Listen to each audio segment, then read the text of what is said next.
Olá, meus amigos, minhas amigas, estamos de volta aqui no SerraCast, esse bate-papo de entretenimento, de conhecimento, e hoje nós estamos recebendo uma visita ilustre, uma honrosa visita de uma pessoa que para mim é muito especial, e ela é uma promotora de justiça, a minha amiga Maria Cecília. Tudo bom, doutora Maria Cecília? Doutor Roberto, boa tarde, um grande prazer estar aqui hoje, muito obrigada pelo convite, estou muito feliz, admiro muito o trabalho do doutor Roberto, além de ser um grande amigo, então para mim é muito especial estar aqui para esse bate-papo, que eu tenho certeza que vai ser muito, pelo menos muito divertido. Não, vai sim. E eu já começo pedindo licença, vênia, né? Olha só o linguajar, né? Linguajar de jurídico, juridiquês é engraçado, né? Você me permite chamar de você? Por favor. Não, então tá bom. Eu vou ficar mais à vontade chamando de você. Recíproco também, tá? Nós começamos todos formais, né? Agora a gente vai baixar Maria um pouquinho. Cecília, doutor Roberto Serra, mas a doutora Maria Cecília, só nessa partezinha que eu vou chamá-la de doutora, porque eu estou me referindo a ela como uma profissional, né? A doutora Maria Cecília, ela formou na Universidade Federal de Goiás e ela vai contar um pouco a história dela, muito bonita, e se tornou promotora de justiça, né? Com muita promotora honra. de justiça com muita honra. E tem um detalhe que eu acho que vocês, os meus queridos e queridas seguidores, devem saber. Você acredita em coincidência, mas Não. Não acredita em coincidência? Não. Mas eu acho que houve uma pequena coincidência aqui nessa história, porque nos encontramos, nos conhecemos profissionalmente, né? E acabamos descobrindo o seguinte: a doutora Maria Cecília, ou a Maria Cecília, aqui nesse bate-papo, nasceu no mesmo dia, mês e ano desse que vos fala. Sabia, Igor? O Igor aqui, os bastidores do Estúdio Way, nós nascemos no mesmo dia, mês e ano. 11 de agosto, que é inclusive dia do advogado, né? Dia do estudante. Eu só não vou falar o ano, se você me permitir, porque foi alguns anos atrás. Questão de que você esteja falando um ano. Para dizer o seguinte, ó, nós nascemos no mesmo dia, mês e ano, mas eu sou algumas horas mais velho. Algumas né? horas mais velho. Eu sou algumas horas mais velho. Eu mais sou do período matutino. Isso, eu sou do período e você quase noturno, iniciando a noite. Quase noturno. Mas, não obstante essas brincadeiras, Cecília, quero dizer com uma satisfação muito grande, né, estar aqui mais uma vez batendo papo com você nesse podcast. E vamos lá, né? Conta um pouquinho para mim, quem é Maria Cecília? Bom, então, vamos lá. Sou Maria Cecília, nasci no dia 11 de agosto de 1971, porque eu não nego o ano. Com muita honra, vou completar 53. Vamos completar 53 anos agora. E sou Maria Cecília, fiz faculdade de Direito no UFG. Formei colegial em 94. Entrei no Ministério Público do Estado de Goiás em 99. Então, este ano é um ano muito especial para mim. É o ano que eu completo 25 anos de carreira no Ministério Público, completados agora dia 17 de maio. E parabéns. É um ano que me emociona muito, porque, né, um quarto de século. E tem uma história que eu acho muito interessante, muito bacana e que me faz ter muita gratidão pela minha história, porque é uma história de luta, de esforço, de dedicação, de disciplina, de foco e de vitória, né? Porque eu me considero uma pessoa vitoriosa, uma pessoa muito abençoada, mas as bênçãos sozinhas não fazem nada, né? A gente tem que fazer a parte da gente, e eu acredito que eu fiz a minha. E ainda me considero uma pessoa muito feliz na profissão escolhida. E eu sei que isso não é uma coisa comum, depois de 25 anos, né? Eu ainda não me acostumei, não me acomodei. Então, cada dia de trabalho é um dia novo, com novas histórias, com novos casos, com novos pensamentos. eu não me sinto dentro de uma rotina que ainda que me canse, né? Lógico que todo o trabalho te exige, mas a sensação de gratidão e de fazer o que eu amo é superior a qualquer tipo de acomodação ou de cansaço. Então, as pessoas já perguntam para mim, e aposentar? Quando você vai aposentar? Eu nunca nem parei para pensar quanto tempo ainda eu tenho. Não sei, não tenho noção, porque eu ainda me sinto muito bem no exercício da profissão. Nossa, que bom, já começou assim, causando emoção, né? Eu posso chamar de Cecília? Por favor, à vontade. Cecília, Maria Cecília, né? Maria ou Cecília? Pode, Cecília. Fica à vontade. Tá, obrigado, Cecília. Você, então, o que te levou a fazer o curso de Direito? Você tinha alguma outra opção? Você terminou o ensino médio, que na época era o 2º grau, né? Sim. Não tinha nenhuma outra opção. Eu fui muito estimulada pelo meu pai. Meu pai não foi advogado, não fez direito, mas ele sempre foi um amante do direito, dos livros. Então, ele me estimulou muito a este lado da advocacia, do direito em si, né? Antes pensei na advocacia, mas depois logo mudei. E então, direito sempre foi a única opção para mim, a primeira opção, né? Primeira e única. E eu sempre fui uma aluna mais esforçada do que muito inteligente. Eu sempre fiquei ali naquela média mais, mas nunca no top, né? E nem muito abaixo. Mas eu sempre fui muito disciplinada, muito focada. Então, desde sempre, eu sempre soube o que eu queria, né? Que eu queria ir além, que eu queria me desenvolver da melhor forma possível. E meus pais sempre me estimularam muito a isso, né? O estudo na minha casa sempre foi a coisa mais importante. Daí, para o vestibular, na época ainda vestibular, né? Na Federal, para Direito, era a única opção, mesmo porque eu venho de uma família classe média baixa, então a gente não tinha nenhuma condição de pensar numa faculdade particular, né? Então não tinha essa opção. Ou era Federal, ou era Federal. Então, eu tinha que me virar. E eu estava até comentando com as minhas filhas, agora, nas férias que a gente viajou juntas, sobre isso, né? Elas me perguntando até como é que tinha sido, porque a mais velha está começando a pensar nisso agora, né? E eu reconheço que parece que antes as dificuldades eram diferentes. Não era nem melhor, nem pior, nem melhor. Eram diferentes, né? Eu lembro que eu comecei a estudar já no final do 3º ano, no meio do 3º ano. Estudar para valer no meio do 3º ano, para o vestibular.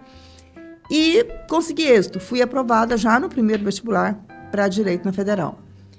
E isso, assim, causou uma emoção muito grande para o meu pai, né? Porque era realmente o que ele queria, muito. E eu fiz a faculdade de Direito na Federal. Confesso que entrei nova, né? Com 17 anos, tinha feito 17 anos, então o que é uma adolescente de 17 anos? Mas a partir do 2º ano, eu já sabia exatamente o que eu queria. Eu sabia que eu não queria advogar, porque a advocacia é um dom. E eu admiro muito quem tem o dom da advocacia. Eu nunca me senti com ele. E, por outro lado, também eu via que na minha sala de direito era uma sala com predominância de pessoas de uma situação financeira muito boa, né? Porque era direito matutino da Federal. Então, 90% ali vinha já de famílias da área jurídica, né? E eu sabia que para ser advogado, se você tivesse uma família, tivesse um escritório montado, era muito mais fácil. Se você não tivesse, a luta ia ser muito maior. E sem um dom, era praticamente inviável. E aí eu comecei a prestar atenção nas carreiras jurídicas. E são muitas. A gente às vezes acha que é magistratura, Ministério Público e polícia, né? É bom esclarecer. E não é, né? É assim, muito vasto. Eu acho que o curso de Direito é um dos cursos, se não o curso, que oferece maior leque. Maior leque. De opções. Exatamente, de trabalho. E eu comecei a observar. E aí, desde o início, eu me senti muito próxima, muito identificada com o Ministério Público. Acho que no 3º ano eu já sabia que eu queria Ministério Público. E aí eu comecei a prestar mais atenção nisso. Não digo nem que me preparar, porque o preparo mesmo, ele veio depois da faculdade. A maturidade para o preparo, né? A faculdade foi um tempo muito importante de novos conhecimentos, né? De construção de amizades que eu tenho até hoje, de experiências muito valorosas e de exposição ao mundo jurídico e aquilo que ia ser a minha base. Mas o estudo mesmo, a preparação, eu estava pronta depois da faculdade. Eu acho que quem tem maturidade para fazer esse preparo antes é mais ainda beneficiado, né? Mas eu acredito que isso vem da idade, né? Da maturidade de vida também. E como a gente entrava muito novo na faculdade, né? Hoje até isso se estendeu um pouco mais, porque hoje, né, tem um 9º ano lá no ensino fundamental 2. Então, né, hoje eu acho que isso foi muito benéfico, porque antes a gente entrava com 16, com 17 anos, saía com 21, 22 anos, né, da faculdade. E aí eu me senti pronta para estudar, para realmente me preparar para o Ministério Público assim que eu saí da faculdade. E aí o negócio começou. Aí foi uma página virada. Então, quer dizer que a partir do 2º ano, mais ou menos, do curso de Direito, você já brilhou os olhos para o Ministério Público. E não tentou concurso, nada para nenhum outro. Nada. Você foi se preservando para quando chegasse o momento, iniciasse a carreira de concurso, ou a etapa de concurso, para o Ministério, só para o Ministério Público? Só. Tem um fato interessante que eu gosto sempre de comentar, assim, quando eu tenho oportunidade. Quando eu tinha 19 anos, isso em 91. Eu não tinha feito 20 ainda. Eu fiz um relato sobre como eu queria estar daí 10 anos. Era até um artigo de uma revista que estava sendo lançada na época, e era o primeiro exemplar dessa revista. E aí eles fizeram essa colocação, né? Que todos que estivessem ali comprando aquele exemplar, que fizesse uma carta para si mesmo, para como queria estar daí 10 anos. E dos 10 anos próximos da revista, ela iria cobrar isso, pedir isso da gente. E eu fiz. E até hoje eu me emociono muito com esse relato, porque eu descrevi exatamente como eu queria estar. E muita coisa aconteceu dessa forma. Eu já queria estar no Ministério Público, eu queria ter 2 filhas, que demorou um pouco mais para acontecer, mas eu tive. Demorou ainda quase outros 10 anos, mas eu também tive essas 2 filhas. Então eu vejo que desde essa época, eu já sabia o caminho que eu queria. Essa carta existe? Existe. Uau, você tem compartilhado. Nós temos que publicar. Ah lá, guardadinha. Aquela letrinha mais bonitinha de faculdade. Foi um fato que eu fiz assim, de brincadeira, né? De uma revista e guardei. E essa revista chegou a publicar? Não. Até pediu pra gente mandar, mas eu não mandei a minha, né? Eu fiquei com a minha. Mas 10 anos depois, eles fizeram realmente uma outra reportagem fazendo referência a essas cartas. E aí eu lembrei da minha. Então, eu já queria o Ministério Público, né? Já queria ser uma promotora de justiça. E eu nunca fiz concurso para nenhuma outra área. Tem até outro fato interessante, que quando eu já estava estudando para o concurso, eu não tinha condição de pagar cursinho, porque foi uma época do boom dos cursinhos em Goiânia, né? Então, tinha muitos cursos bons de preparação para concurso, mas eu não tinha como pagar. E aí, eu já tinha uns 3 anos de estudo. Eu estudava sozinha, né? Eu estudava na minha casa. Quando eu cansava da minha casa, eu ia para a biblioteca do fórum. Mas não era nada sofrido. Era bom. Eu sempre tive muita... Você partia dos editais? Isso. Eu partia dos editais, você se programava. Dos concursos anteriores, né? Aí, quando saiu o edital, aí eu me concentrava no edital. Mas antes eu ia pelos concursos anteriores. E eu falo que eu me programei muito bem, assim. Eu tive uma sabedoria, eu acho que muito dos meus pais, isso. Porque uma ajuda muito grande dos meus pais e uma intuição muito boa. Porque eu estudava 8 horas por dia. Mas eu estudava 8 horas por dia sem sofrimento. Eu coloquei na minha cabeça assim, as pessoas trabalham 8 horas por dia, né? As pessoas normalmente trabalham 4 horas de manhã e 4 horas da tarde. E elas têm os intervalos ali, né? Para o almoço, para o descanso, para uma atividade física. E foi isso que eu fiz. Porque eu não sabia exatamente quanto tempo iria durar o meu processo de preparo. Então, eu não queria me sufocar e me cansar antes de chegar e muitas vezes ao resultado. Se frustrar, né? E me frustrar. E eu comecei a ver isso muito, né, no meu caminho, de pessoas muito boas, que pararam antes por conta de não saber administrar esse ritmo.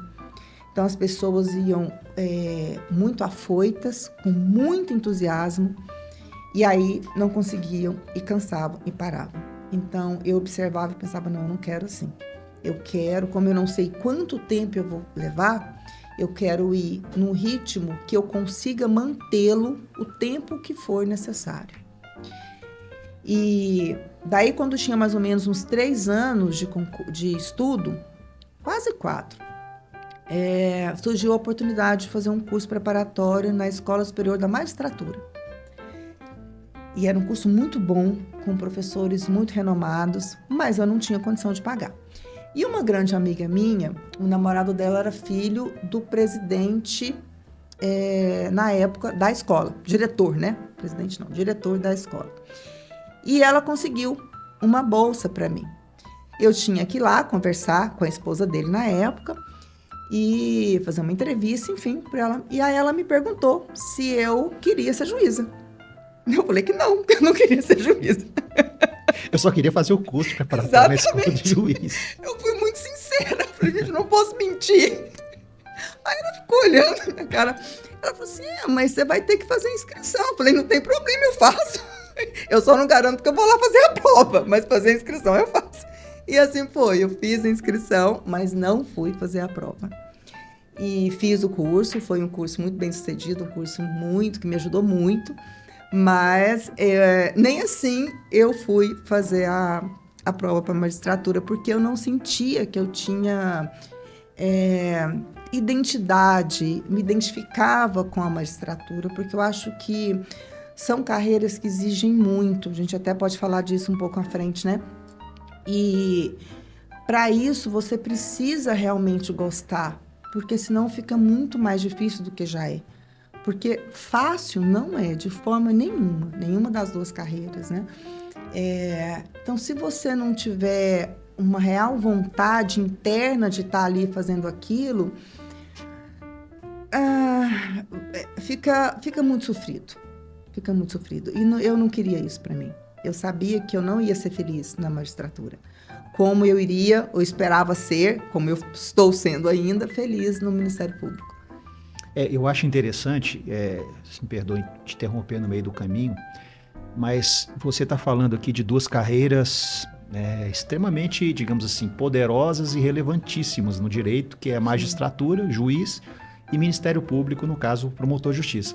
E são, talvez, as carreiras mais bem remuneradas, ou uma das mais bem remuneradas, e em nenhum momento, você disse aqui, que vislumbrava ser promotora de justiça pela estabilidade financeira, né? O que acontece muitas vezes, eu até sou professor e tenho esse campo de pesquisa em sala de aula, nós percebemos perante os alunos, né? Muitos buscam exercício de uma profissão focado no viés metal, né? Focado numa estabilidade financeira, o que faz com que essas pessoas acabam sendo infelizes. Exatamente. Por quê? Porque elas se fiaram num aspecto da profissão que é meramente uma contraprestação do seu trabalho, exatamente, quando deveria, né, assim como você, não, idealizar aquilo que ou se sentisse vocacionado, ou que se sentisse, de certa forma, interligado. Uhum. Né? E eu achei interessante isso. Você não... Em nenhum momento aqui você falou, não. É porque eu queria o Ministério Público para ter uma estabilidade financeira. Não, nenhum momento. Inclusive, na época que eu fiz o concurso, o Ministério Público ainda tinha uma diferença de 20% a menos da magistratura. Depois que a gente conseguiu a isonomia, né? Já constitucional, mas antes não. Então, a gente antes tinha essa defasagem, né? Então, as pessoas falam, mas por que você não quer ser juiz? A juíza ganha mais, né? Então, assim, essa questão, para mim, nunca foi o centro da coisa, né? Nunca. É lógico que a gente faz parte de todo o conjunto, né? Mas nunca foi o que me movimentou. Porque senão eu pensava, eu já estou estudando mesmo, né? Magistratura é tão bom quanto, ainda paga mais, né? Eu vou para lá, né? Vou tentar lá, pelo menos, né?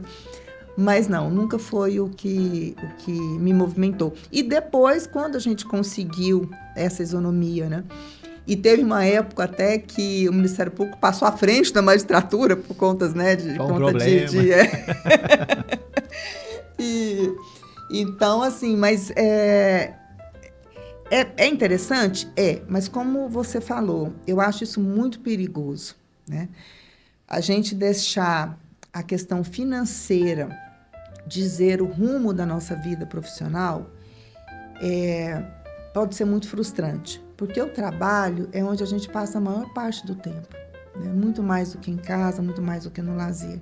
E você ir para um lugar ou fazer uma atividade que vai te demandar a maior parte da sua vida sem um real prazer, uma real satisfação e gratificação por conta do dinheiro, eu acho que sai muito caro. Esse dinheiro, ele sai realmente muito pesado, muito pesado. Eu vejo muita gente nessa condição, né? Acompanho muita gente nessa condição, que já entra pensando que dia que vai aposentar, né? Como é que vai ser, enfim. E a diferença é gritante, né? No desempenho da profissão e hoje na questão da saúde mental, né? Porque o nosso trabalho é pesado, muito pesado, exige muito. Então, se você não tiver uma tranquilidade mental, não tiver uma condição de realmente estar ali por vontade, fica realmente uma bomba. E você não passou no primeiro concurso, né? Não, passei no 11º. 11º. Para ser mais exata. Eu acho que essa contagem em 11º, ao invés de ser um ponto negativo, ele acaba sendo um ponto positivo, né? Sim. Por quê? Olha... O que significa, por exemplo, você passar numa 11ª tentativa? O que as pessoas podem extrair dessa experiência sua? Determinação. Mas por que a determinação? Por que uma pessoa é determinada e outra não é? Ou porque, fora aspectos, lógico, pessoais de cada um, né? Você saber o que você quer. Né? Você se conhecer o mínimo e não se sentir perdido. A partir do momento que você sabe exatamente para onde você está indo, que realmente aquele é o caminho, eu acho que a determinação ela fica mais natural. Né? Porque senão, porque a vontade de desistir a gente tem, nós somos humanos, né? A cada frustração você pensa, nossa, e agora? Mas aí você lembra de onde você quer, aonde você quer ir, onde você quer estar, o que você quer fazer. E aí a determinação fala mais forte. A família é importante nesse momento? A família não é importante, Roberto. A família é essencial. A família é o básico. E eu senti isso de uma forma imensa, indescritível, porque eu podia comparar com outras pessoas que eu conhecia na mesma situação que a minha, né?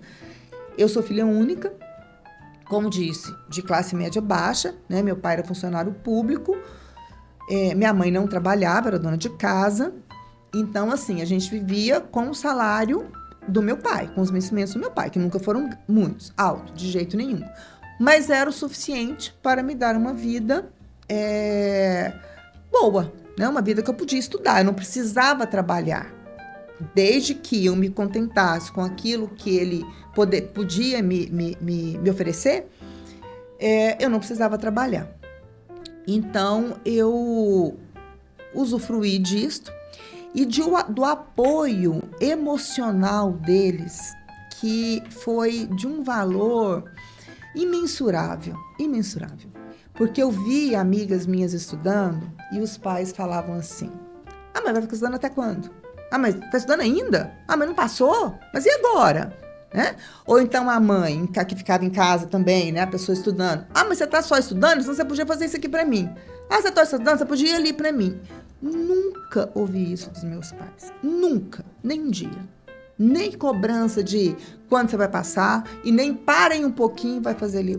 Nunca, nunca, nunca, nunca.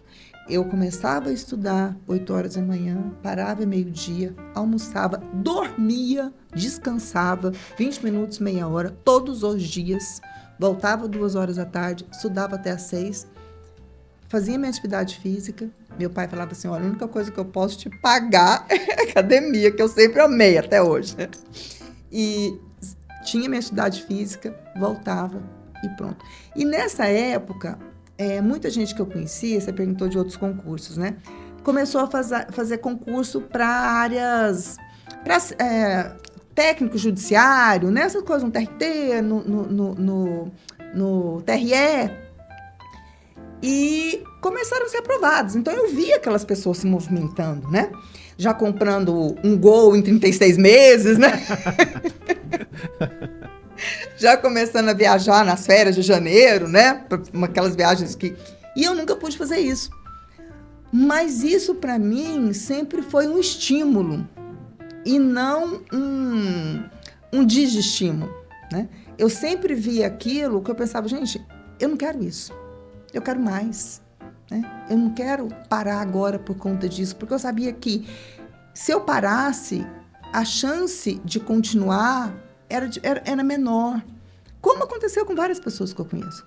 Pessoas muito competentes, pessoas com muito potencial, que não desenvolveram o potencial total porque ficaram lá naqueles concursos que prestaram e passaram e estão até hoje, né?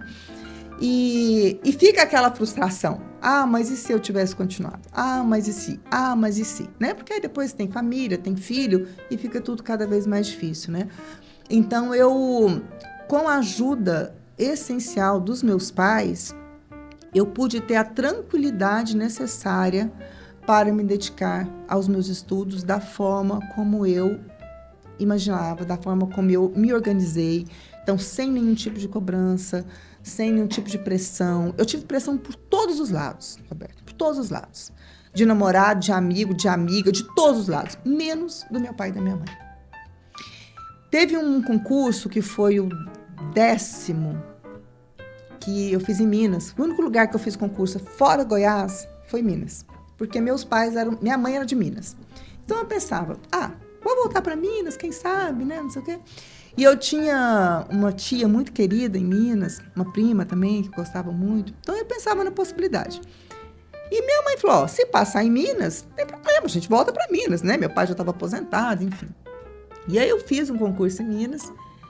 E fiz o primeiro antes, não passei na primeira fase. Fiz o segundo e passei na escrita, na fase escrita, que era onde eu sempre ficava. Eu nunca passava na escrita. Eu passava na primeira fase entre os 5 primeiros, que era o tal do testão antes, né? Na escrita eu não passava. E aí, nesse concurso de Minas, eu passei na escrita.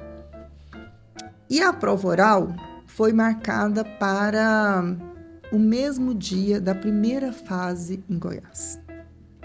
Você estava um passo do Ministério, lá, porque são 3 fases, né?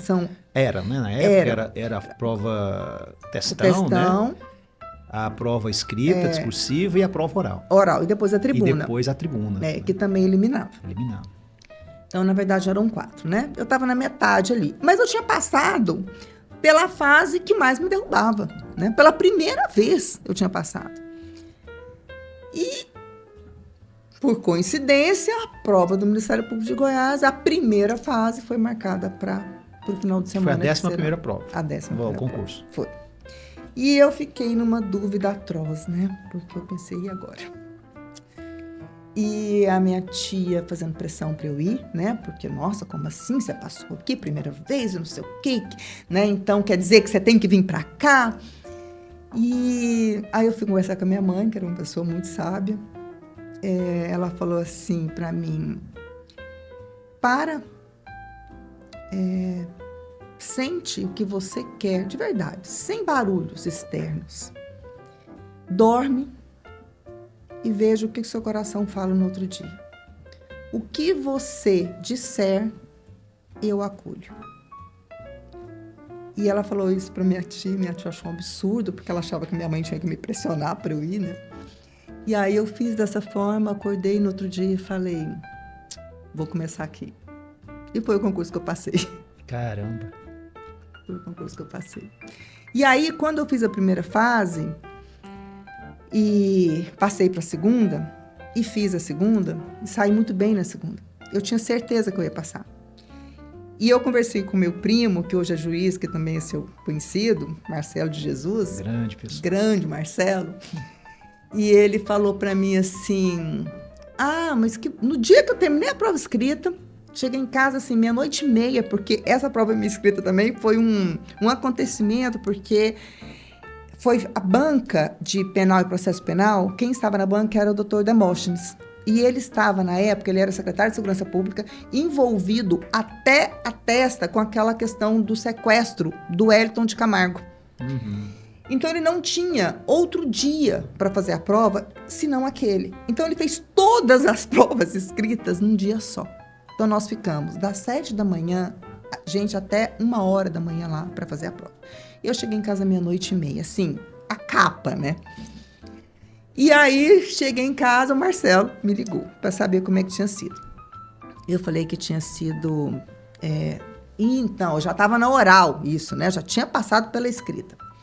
Aí ele falou assim, mas que coisa boa, não sei o que, agora você já sabe como é que é, e no próximo você já vai estar... Eu estava te preparando para o próximo. Eu, próximo? Não, meu querido, não tem próximo, não. Esse é o último. Algo me dizia, eu sabia que se eu passasse da escrita, ali eu estava dentro. E aí foi, graças a Deus, eu estava certa. E foram 4 anos e meio, né, contando com o decorrer do último concurso, né? 4 anos e meio de estudo, de preparo, de firmeza, de dúvidas também, né? Porque a gente não deixa de ter dúvida, claro. Mas eu tinha uma coisa, Roberto, que eu sempre tive uma espiritualidade muito forte, que eu também aprendi com os meus pais. E a cada derrota, a cada não aprovação, eu chorava muito. Eu passava um dia assim, acabada. Aí eu pensava assim, eu me dava 2 dias, sempre. Eu falava assim, no 3º dia, se eu acordar com ânimo, é para eu continuar. Se eu acordar do jeito que eu tô hoje, eu vou procurar outra coisa. Sempre tinha ânimo, sempre. Sempre no 3º dia, eu sentava naquela escrivania e começava tudo de novo. Então, assim, eu sempre me senti uma pessoa muito protegida, sabe? Espiritualmente falando. Nem todo mundo tem isso, é lógico, né, o direito de cada um, mas eu, pessoalmente, agora eu estou falando da minha pessoa, eu sempre me senti muito protegida. Então é isso, acho que isso também ajudou. E depois começar a outra parte, né, da aprovação, que também é uma luta. Mas essa, assim, é uma opinião pessoal, né, minha. Eu vejo essa proteção espiritual que você tinha, né, e tem até hoje.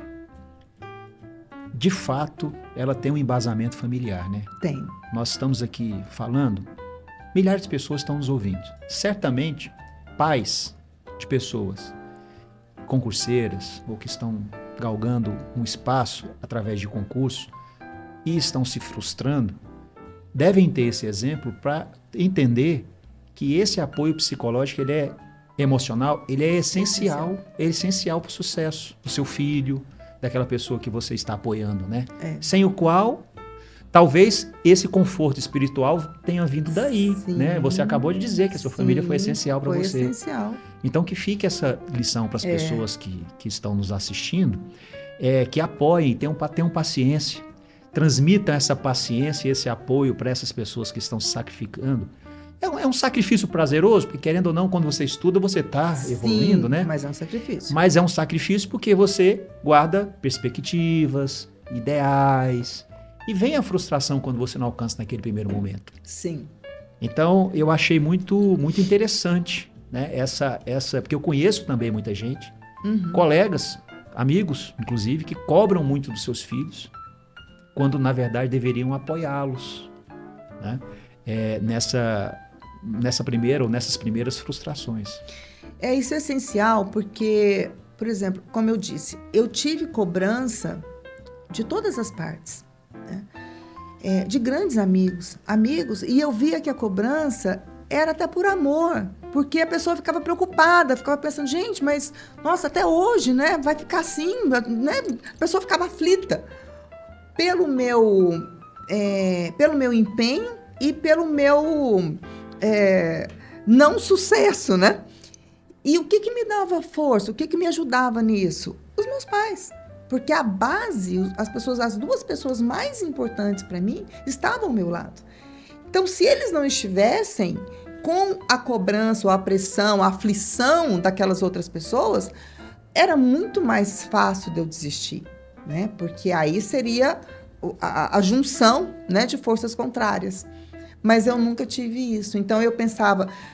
Sempre quando uma pessoa que eu sabia que gostava de mim me chamava a atenção, eu pensava, tá, peraí, mas aquelas outras duas pessoas ali são as que mais me amam. E elas são do meu lado. Então, eu vou ficar aqui. Né? Então, isso era para onde eu corria, né? Esse sustento.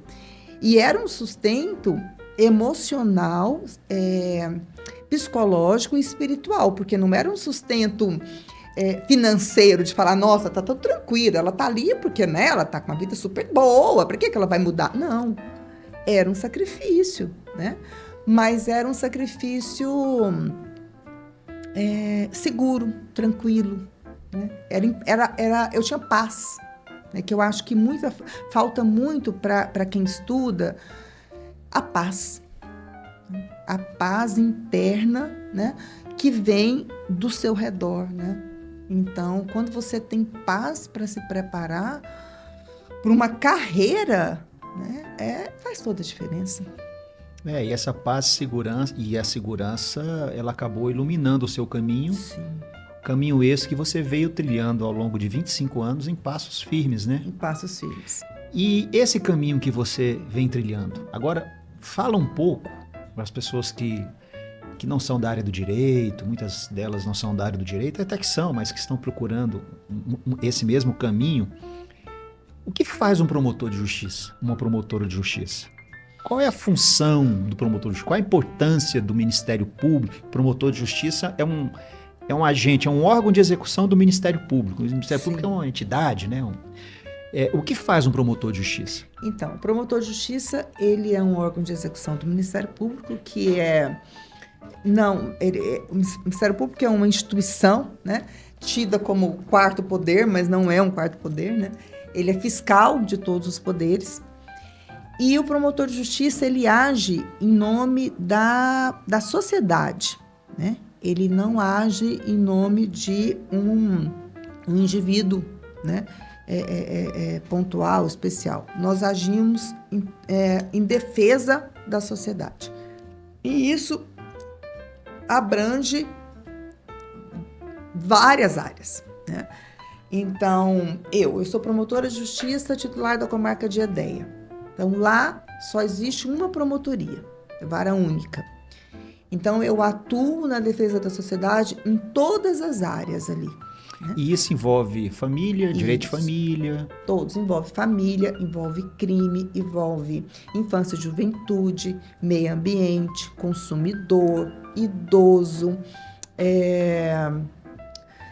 Que mais? Consumidor também, né? Consumidor, falei. Consumidor, meio ambiente, eu acho que é por aí. Infância e juventude, família, sucessão e família na área, né, de família mesmo, conflitos familiares. E então, assim, o Ministério Público, a abrangência do Ministério Público de atuação é muito grande, mas muito grande. As pessoas falam, mas você não cansa de estar em Edéia, porque eu já estou lá há 19 anos.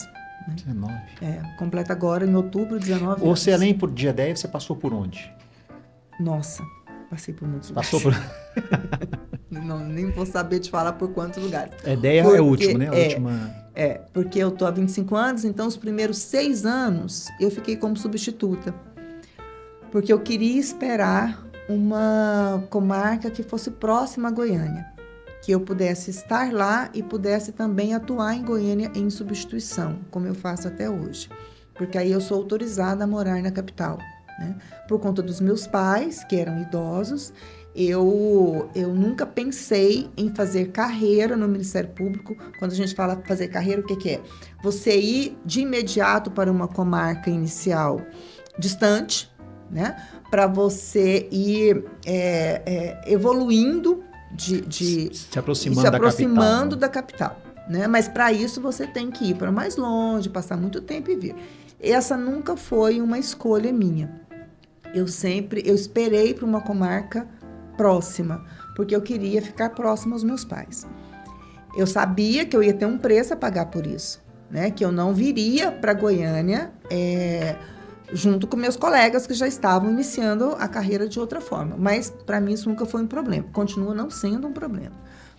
Então, eu fiquei 6 anos aguardando essa promotoria, né? Essa comarca.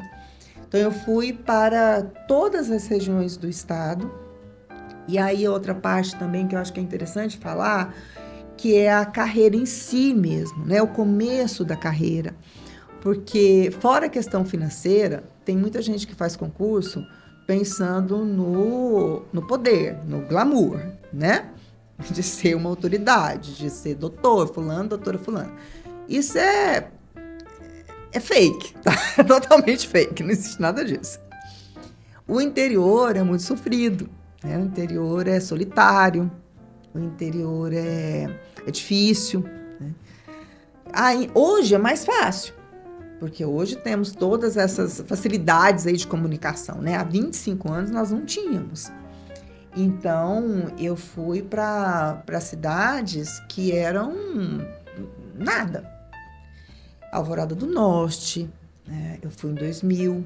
Alvorada do Norte era uma tristeza, não tinha nada. O fórum, uma vez o policial pediu para eu ir embora do fórum, porque era afastado da cidade e eu ficava lá trabalhando até tarde, né? Porque não tinha outra coisa para fazer também, tinha que trabalhar, né? Porque ele não podia me deixar lá sozinha, porque eu tinha que pegar uma estrada com mato para chegar no hotel. Uma outra cidade que eu fiquei também, nossa, gente, Israelândia. Foi uma tristeza muito grande também, que eu não tinha nenhum som de valsa para me acalmar. Eu pensava, gente, como que existe uma cidade que não tem um som de valsa? Não tinha. E outra vez que quem me ajudou muito foram meus pais. Porque nos momentos de maior solidão, né? Porque a gente brincava que a gente ficava em regime semiaberto, né? A gente saía para trabalhar e voltava, e depois a gente não podia sair de novo, porque era perigoso. E aí a minha mãe era a minha companhia, né? Minha mãe era com quem eu conversava, era quem me acalmava, a gente combinava todo dia, 7 horas da manhã a gente se falava. Então, a gente começava o dia juntas ali, né? Então, isso para mim foi mais do que essencial, era meu alimento, né? E aí tem uma outra questão também, que a gente até tinha conversado antes aqui, questão de gênero, né? Essa é a única parte que eu acho que, uma das únicas, né? Que eu acho que exige um pouco mais de nós mulheres. Porque a gente se sente mais em risco quando a gente está no interior, sozinhas, né? Então, a nossa exposição é realmente mais arriscada. Então, a gente tem que se preservar mais. Então, tinha cidades que comarcas que eu subia, era um motel assim, né? De Niquelândia era assim, que as pessoas pediam para eu não sair, né? Que eu não deveria sair. Então, você vai se acostumando, mas na época eu tinha 27 anos, né? Uma menina de 27 anos. Então, você conviver com essa parte da profissão é um aprendizado muito grande. Você está falando aqui a questão de gênero, né? Você, mulher, passou num concurso, depois de estudar bastante, vários concursos tentou. No exercício da sua profissão, pelo menos no início, quando você era mais jovem, né? Você passou muito cedo, 20 e poucos anos, 27 anos. Você chegou a sentir assim, certo preconceito, discriminação por ser mulher? Você teve que acabar tendo que se impor ou vencer essa barreira? Muitas vezes, seja o jurisdicionado, aquele que está ali esperando a atuação de um promotora de justiça, seja um magistrado, seja um advogado, em algum momento você sentiu assim que a questão de gênero pesou e você teve que... Opa! Eu não sei como eu poderia colocar isso. Sim. Se você me entendeu, né? Roberto, essa é uma questão interessante, porque... Não, eu nunca senti isso. Mas por que talvez eu nunca tenha sentido? Porque eu sempre fui uma pessoa naturalmente de me impor. Naturalmente. Então, isso para mim era... eu não tive que me impor por conta disso. Eu sempre me impus. Eu sempre tive uma postura firme. Então, eu não pensava que eu estava fazendo isso por conta da questão de gênero, entendeu? Nunca passou isso na minha cabeça. Eu tive algumas situações que eu percebia que principalmente quando quem estava atendendo era homem e mais novo, eu percebia uma certa, né? Peraí, deixa eu mostrar para ela, né? Os lugares certos aqui. Mas isso para mim nunca foi uma dificuldade. Nunca senti isso como dificuldade, nunca senti uma guerra, sabe? Nunca. Mas eu acho que talvez por essa minha já postura natural. O que eu senti no começo foi uma dificuldade, mas por conta da minha idade, por conta de ser nova. As pessoas... Jovialidade, isso, né? A jovialidade. Então, as pessoas no interior, também elas tinham certa dificuldade de acreditar. A credibilidade da gente era posta em prova, né? Porque uma vez... Não necessariamente por conta do gênero. Até porque eu também fui vítima da jovialidade. Pois é, exatamente. Às vezes, um dia uma senhora me falou, assim, não, eu quero ser atendida pelo promotor, porque eu estava substituindo um colega. Aí eu falei, não, mas eu estou substituindo ele aqui. Ela falou assim, olhou bem para mim e falou assim, não, minha filha, você é muito novinha. Ai, Cecília, vamos falar de um ponto de atuação que eu sei que você exerce, e com muita maestria. Crime, a parte criminal. Sim. Você atua bastante na área criminal também, né? Atuo bastante. Embora seja eclético ali, seja muito diversificado. Sim, mas a parte que eu mais atuo. Eu me recordo, e eu utilizo muito desse caso para trabalhar em sala de aula. E eu já vou pedindo escusas aos nossos seguidores, porque o exemplo que eu vou dizer aqui é um exemplo muito triste. Esse é um bate-papo alegre, mas é um exemplo triste que envolve a área criminal, o direito criminal. Em 2022, meados de 2022, salvo engano, setembro mais ou menos, ocorreu um homicídio muito grave, muito sério lá na cidade, né? Uma mãe teria assassinado as 2 filhas, acho que 6 e 4 anos, alguma coisa assim, e com requintes de crueldade. Primeiro tentou afogar, não conseguiu. Eu não sei se a sequência foi essa, mas primeiro tentou afogar, não conseguiu, depois tentou eletrocutá-las e, por final, as esfaqueou. Né? Elas foram mortas, assim, várias tentativas de tirar a vida e acabou tirando de forma cruel. E essa mãe, né, foi presa e submetida ao processo. E você foi a promotora de justiça.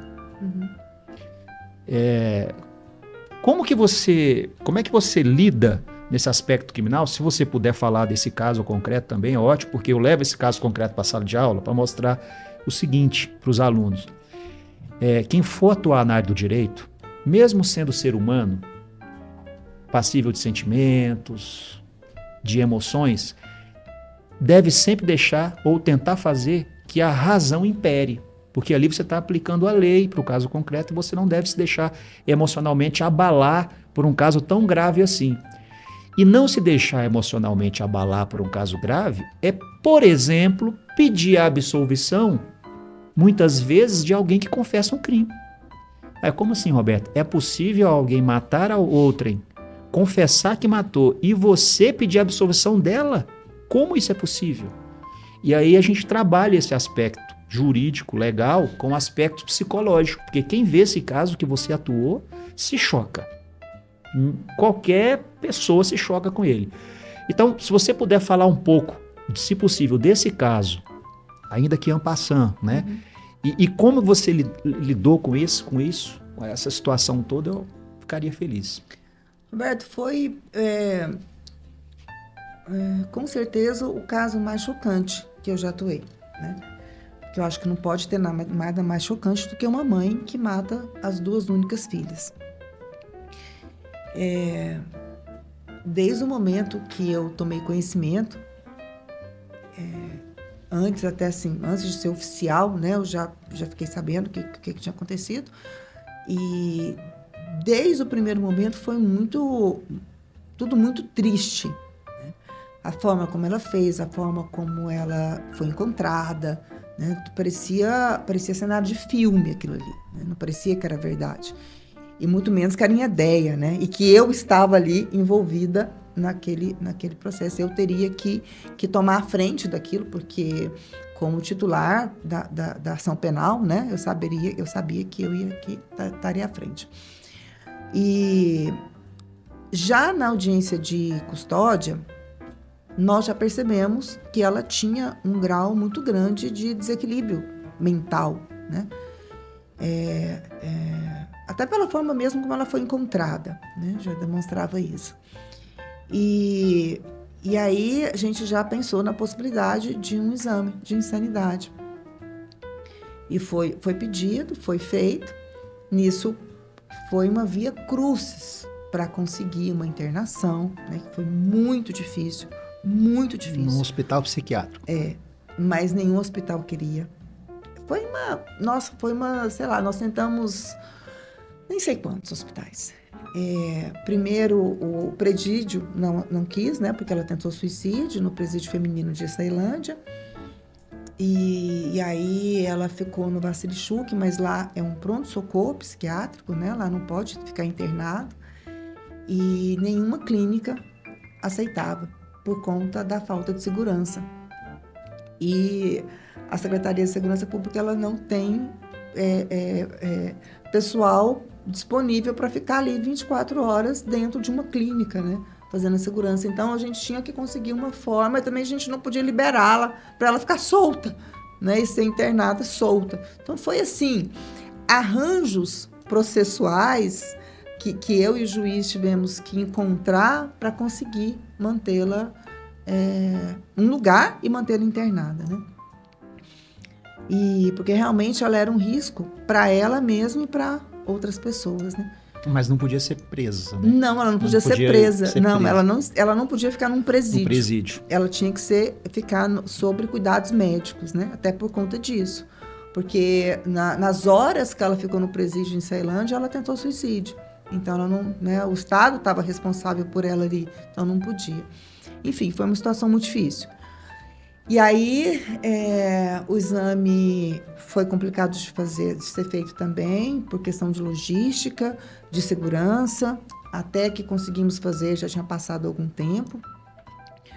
Mas saiu o laudo foi muito claro, muito conclusivo, que ela não tinha capacidade nenhuma de entendimento, né, de saber o que ela estava fazendo no momento que ela fez. E a lei é muito clara nesse sentido também, né? Então, como você falou, eu sou mulher, né? Eu sou mãe de 2 meninas. É um caso que mexe muito com a gente, muito mesmo, mexe com todos nós, todos que de alguma forma estivemos envolvidos no processo, nós fomos afetados, né? Mesmo tendo anos de profissão e com outros fatos graves, mas esse realmente não foi muito difícil. Mas eu vi ali que não tinha outra coisa a ser feita, né? Porque com o laudo daquele era impossível, porque eu sou fiscal da lei, né? O promotor de justiça é fiscal da lei e a lei determina que nesses casos o que cabe é a absolvição, com as medidas devidas depois, né? E a pressão foi muito grande, a pressão por todos os lados, né? Da família, do pai das filhas, que foi várias vezes conversar comigo num sofrimento atroz. E, nossa, cada vez que ele saía daquela promotoria, eu vou te falar, era difícil, porque o sofrimento dele era muito grande, né? Mas também teve outras questões envolvidas nesse relacionamento dele com ela, que envolve questão de violência também doméstica, psicológica, né? Enfim, porque ela vinha de um problema mental, né? Já há tempos e não foi tratado, né? Não foi medicado da forma como deveria, por negligência de todos, né? Ali. Tanto da família dela quanto da família do marido, né, do companheiro. Então, mas eu via, era nítido e evidente o sofrimento dele, né, porque ele tinha perdido as 2 filhas. Mas mesmo assim, não tinha outra coisa a ser feita, né? O correto, o certo, de acordo com a lei que nos rege, era isso, era pedir absolvição. É uma coisa interessante do direito, né? Essa interdisciplinariedade, né? O direito e a medicina, a psiquiatria se envolvendo, porque, você me corrige se eu estiver errado, Cecília, mas aqui no Brasil, para uma pessoa ser condenada por um crime, não basta só ela ter praticado o crime, é necessário que ela tenha consciência do que ela fez. Exatamente. E que ela seja capaz de agir de acordo com essa consciência. Isso. Então, as pessoas muitas vezes acham, outro matou, não, tem que ir preso. Uhum. Pode até ter esse sentimento interno, né, de justiçamento, mas a lei diz o seguinte, para a pessoa ser presa, ser condenada e ser presa, ela tem que ter praticado o ato, ela tem que ter querido praticar o ato, e mais, ela tem que ter a consciência de que o que ela fez é errado.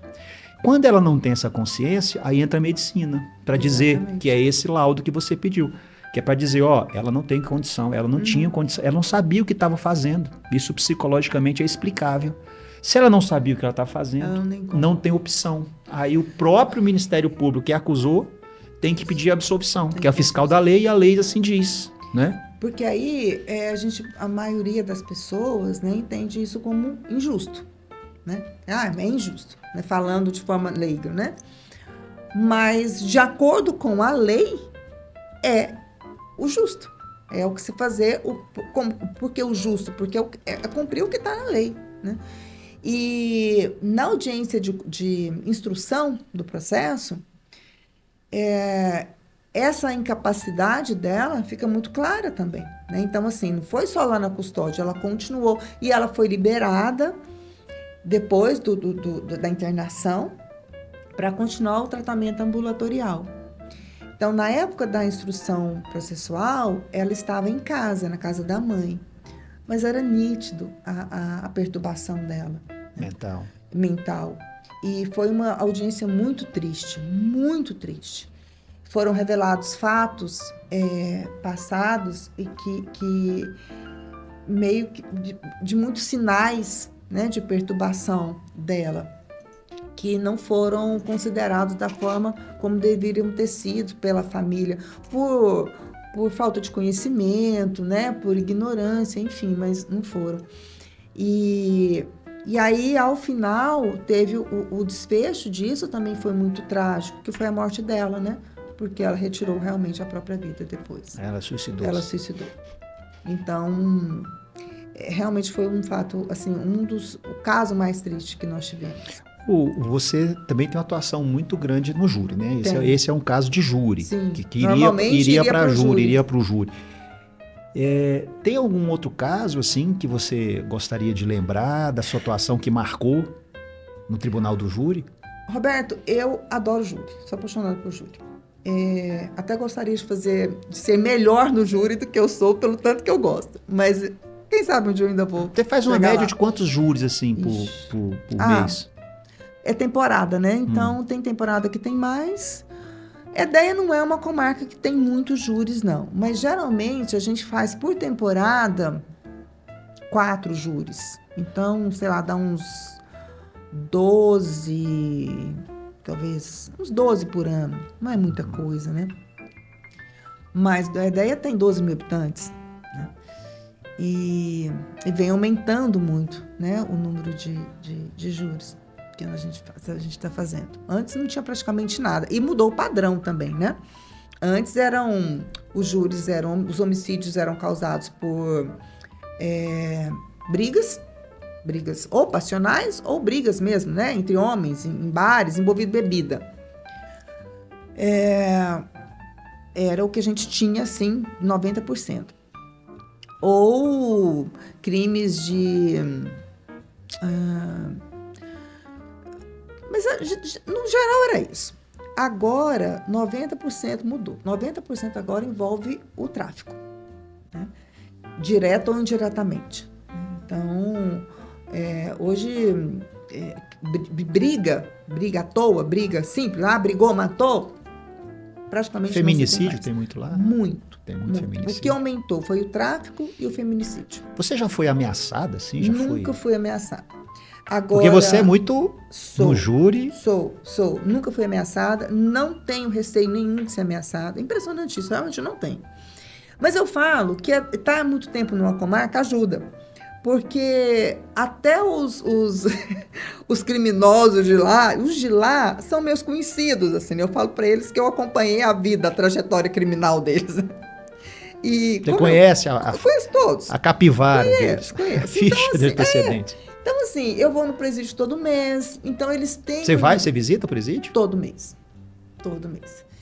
Então, eu tenho uma relação muito cordial com todos eles. Essa é uma das missões do Ministério Público, né? O Ministério Público tem que fiscalizar o cumprimento da pena, da prisão. Tudo. Infelizmente, me parece que não é bem o que acontece com certa frequência, mas eu gosto de ouvir quando o Ministério Público vai até o presídio. Eu vou. Porque compete a ele fiscalizar, né, o cumprimento. Isso é muito importante, né? Porque até por conta disso, a minha comunicação com eles é muito próxima. E eu sinto um respeito muito grande deles por mim, sabe? De todos, até dos mais graves, dos que cometeram os piores crimes. E que muitas vezes você... Todas as vezes, né? Eu pedi colocou a condenação.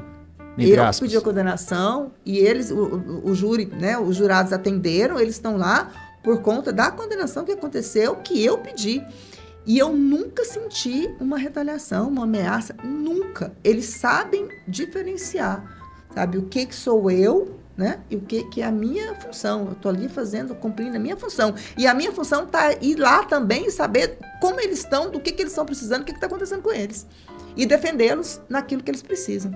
Então, essa relação, acho que ajuda eles a entender, sabe? O que é um promotor de justiça, o que o promotor de justiça tem que fazer, tanto do lado da sociedade quanto do lado deles, pessoal, né? Porque eu sei o nome, eu sei quanto tempo eles estão ali, né? Então, assim, acompanhar isto é muito importante. Então, quando eles sentam no júri, é até interessante isso. Eles olham para mim, eles me cumprimentam com muito respeito. Com muito respeito. E tem os outros que não são de ideia, que são os faccionados, que eles adoram falar que são faccionados, mas na verdade é a ponta da ponta da ponta da ponta da facção, né?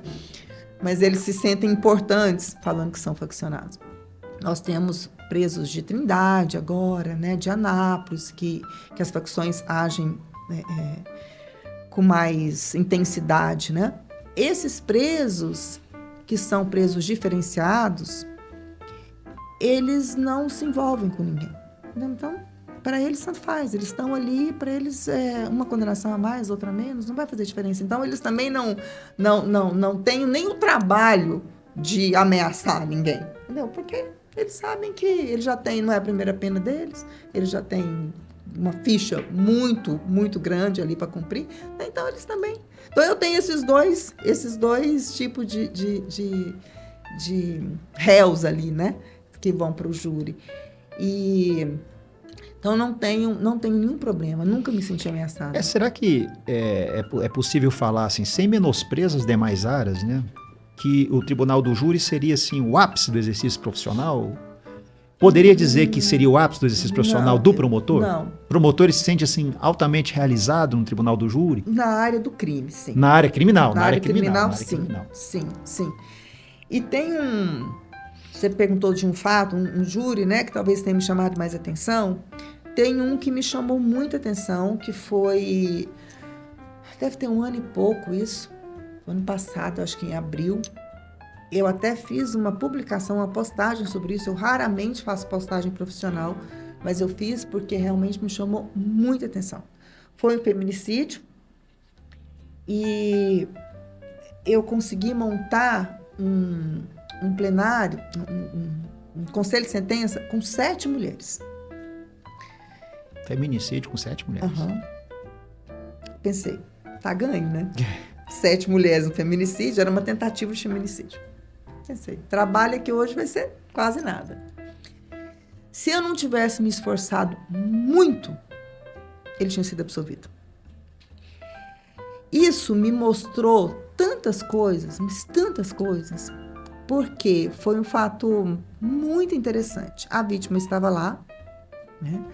A vítima ainda continuava com o acusado, a vítima defendeu o acusado, a vítima só faltou falar que ela que provocou tudo, né? Ela que bateu com... Era uma tábua de cortar carne que ele mandou na cabeça, atirou na cabeça da vítima e cortou um pedaço da cabeça. Assim, uma tábua, não era de madeira, era um outro... assim. Faltou ela falar que ela mesma fez isso com ela, né? Ela só falou porque era impossível. Mas os filhos lá, eu descobri, estudando um processo que já tinha tido um outro júri com ele, pelo mesmo motivo, com a mesma vítima. Que isso? Só que foi antes da lei da Maria da Penha, então ele foi desclassificado para lesão e ele cumpriu lá de uma forma qualquer lá, né? Da forma como era antes, né? E eu encontrei esse processo, levei esse processo também para o júri. E mesmo assim, quase que 7 mulheres absolvem o réu. Nossa. Isso mostra o quanto a gente ainda tem a caminhar nesse caminho, né? Nessa jornada aí de entendimento do que é a questão de gênero, do que é um feminicídio, né? Do real potencial da ação do homem, da mulher, do que envolve tudo isso, né? Da questão da família. Então, e é o que eu falei muito para elas lá, não eram qualquer pessoas que estavam ali, né? Qualquer mulher, não, eram mulheres representativas da sociedade que elas vivem, né? Professoras, empresárias, né? Então, eram pessoas que tinham um certo conhecimento. E no decorrer da fala da defesa ali, eu vi que eu precisava ter um trabalho bem árduo para poder, pela expressão, porque a gente vai pegando conhecimento, né? Do andamento ali do negócio. E hoje o júri, no final, não se abre os 7 votos, né? E foi 4-3. 4-3 para condenação, por tentativa de homicídio. Tentativa de homicídio. Por pouco ele é absolvido ou desclassificado pela segunda vez. Bom.